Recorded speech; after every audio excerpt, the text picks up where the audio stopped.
There's a lot of science that goes behind when the heads are open, and we work closely with council in regards to that. However, we can actually experience flooding from the ocean. I guess we need to be careful that we don't jump the gun too early and actually let all that ocean inundate the land. It can actually exacerbate the problem if you get a high tide, a storm surge, large swell, and then rainfall and floodwaters, and they meet at high tide. That's when we get the most effect. I guess it's about timing, it's about safety, and there's a lot of considerations that go into when the heads are opened, and it's well documented prior to an event and clear to everyone involved when those heads will be opened. So one of the myths about flooding is that if it's open to the ocean, if a river or a lake is flowing to the ocean, that we won't have any flooding issues. The Shoalhaven is unique in that we have many catchments that flow to the ocean, and so that means that the river can flow freely to the ocean and the ocean can also come back in. Sometimes those entrance areas close over, and that's a natural process that happens as the waves and the wind simply bring the sand back into that sand dune area and deposit the sand, closing it. By having that open entrance, it won't flood.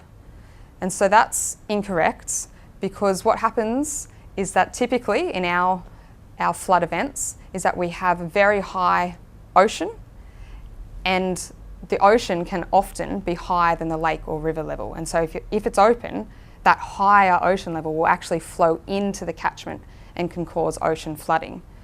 What it does do is it can shorten the duration of the flood, because it can allow it to flow out more freely, but it doesn't reduce the risk of flooding.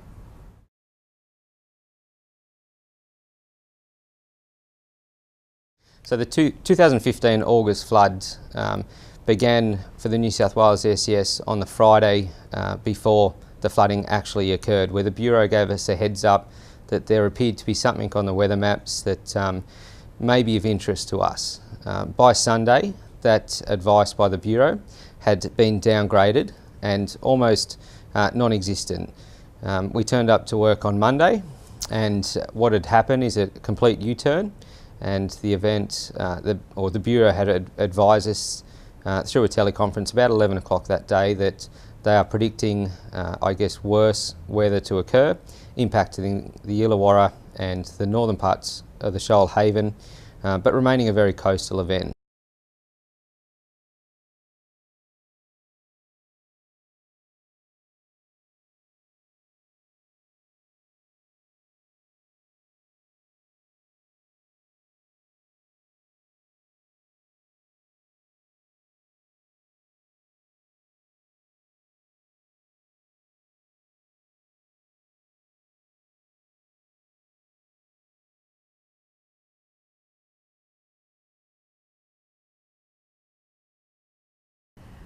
I don't think that we're having more or less floods than we have in the past. One of the things with flooding is that it is very unpredictable when these systems will hit, but we do know that even if we had a flood event yesterday, we can get the same size flood event again tomorrow. So just because we haven't had one for a long time doesn't mean that we won't, and just because we had one yesterday doesn't mean that it won't happen again today. Even if you think you're high and dry on top of a hill, you are still at risk from natural disasters. We've seen it plenty of times. People get complacent, new people come to areas. As I said, if you haven't experienced a flood for 30 or 40 years, it doesn't mean it will never happen again. We talk about probability in floods, 1 in 100 years, or a 1% chance of happening in 100 years. That doesn't mean you get one flood of that type in 100 years. That means you got a 1% chance. You can actually have 5 of those floods in the same year. It's just a probability factor.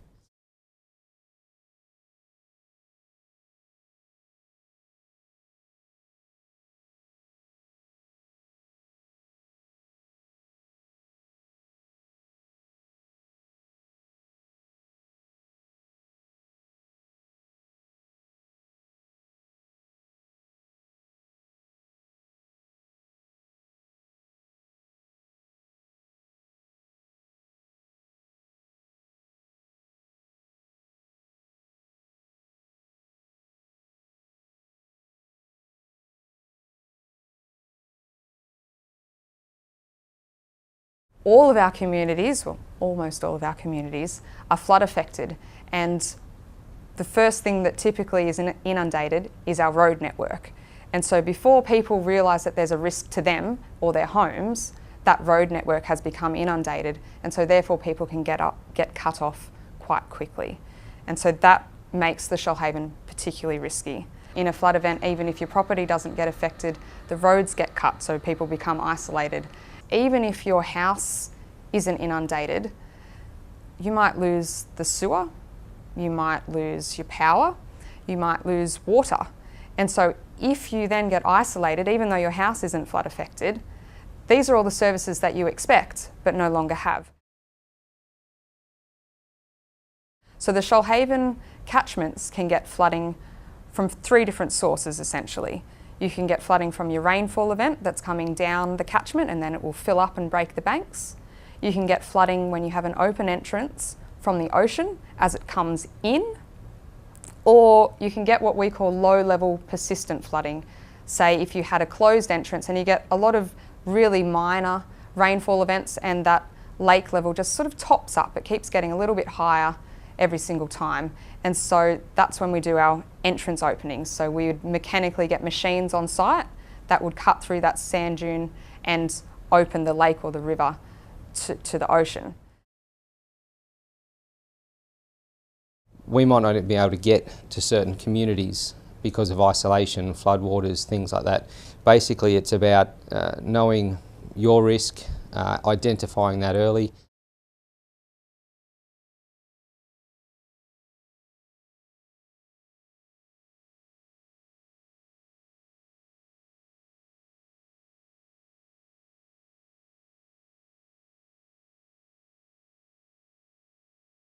Having the dam upstream and the overtopping, that overtopping or that flood wave that happens at the top of the catchment needs to travel all the way down the catchment.